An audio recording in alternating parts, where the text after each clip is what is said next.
Everybody wants to change the world, but how many of us are willing to change the way we see it? A little while ago, somebody asked me, "So, what are you exactly? Are you a writer, a speaker, a listener?" And honestly, I didn't know what to tell them. I'm not an expert. I'm not a poet. I'm not a storyteller. And I am definitely not a philosopher. I'm just 16, trying to make sense of a world that seems too big, too fast, and way too divided. But maybe that's exactly what I am. Maybe I'm just somebody who notices things, small things, moments, people, choices. Maybe I collect them, not as stories, but as reminders. Reminders that even the smallest act can spark something much, much bigger. Picture this with me. You're holding single thread in your hand. It looks fragile, almost insignificant, and you can break it with ease. But imagine those thousands of other such threads woven together. Suddenly, you have a rope strong enough to carry the weight of generations. Change works the same way. Alone, our actions may feel small, too small to matter in a world entangled with complex problems. But each action, each choice is a thread.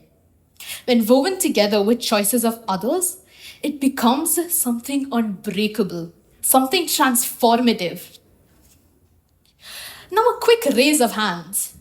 How many here have often felt invisible or unseen at any point in your life? Yeah, me too. Let me share a story. It was the seventh grade, the year 2021. It was a new school, a new class, and a sea of unfamiliar faces.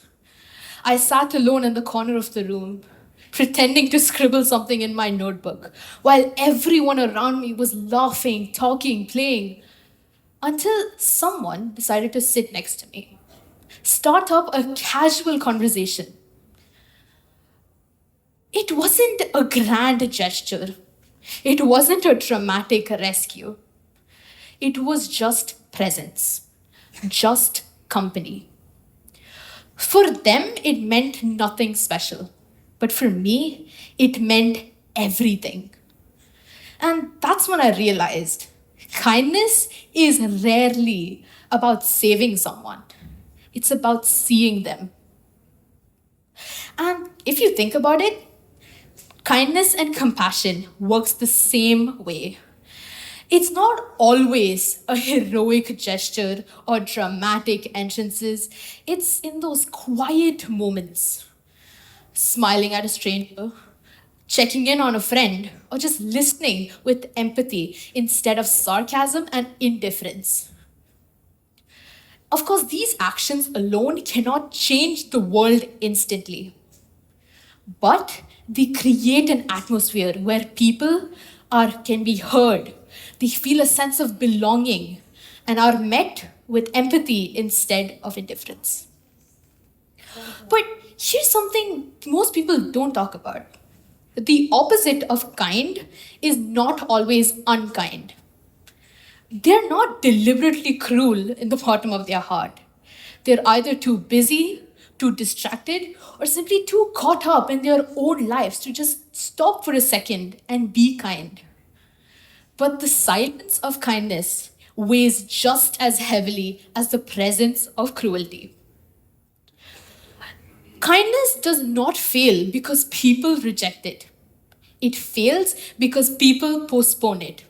Every time we say later, oh, someone else can do it, someone else will continue to wait. And I'm sure you all must have heard the phrase, don't judge a book by its cover, at least 1,000 times in the past year alone. But in reality, that phrase has lost its meaning. Today, A glance at an outfit, a glance at an accent, or even a glance at a social media profile picture, and people will start making stories, make assumptions about you without you even speaking a single word. These are called snap judgments. Now, although they may seem harmless, they build walls around people who already feel unseen. And if kindness and compassion helps us to see clearly, then that judgment is the fog that keeps us blind. And then there's our world, the digital world. Online, it's just easier to be unkind. The anonymity gives us a cover. Behind a faceless profile or a username, empathy feels optional. But you must remember, words typed in 2 seconds can leave scars that last months, years, or even a lifetime. This is why we should always be wary of whatever we are typing. Because if courage offline requires intention, then kindness online requires courage.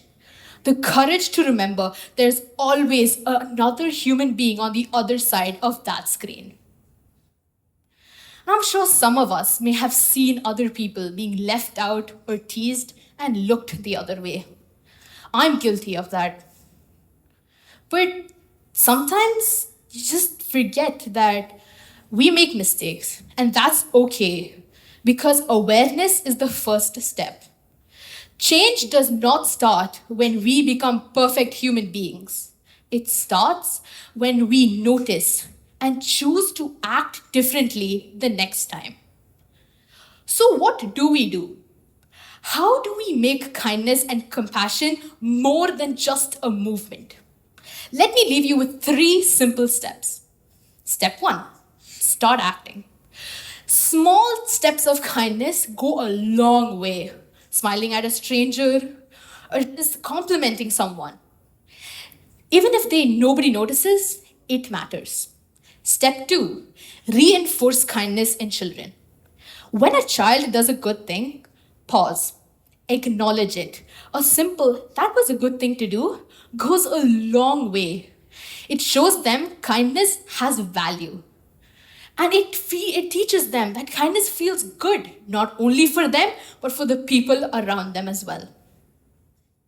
Step 3, start growing.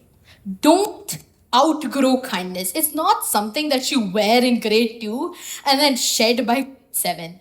It's part of who you are.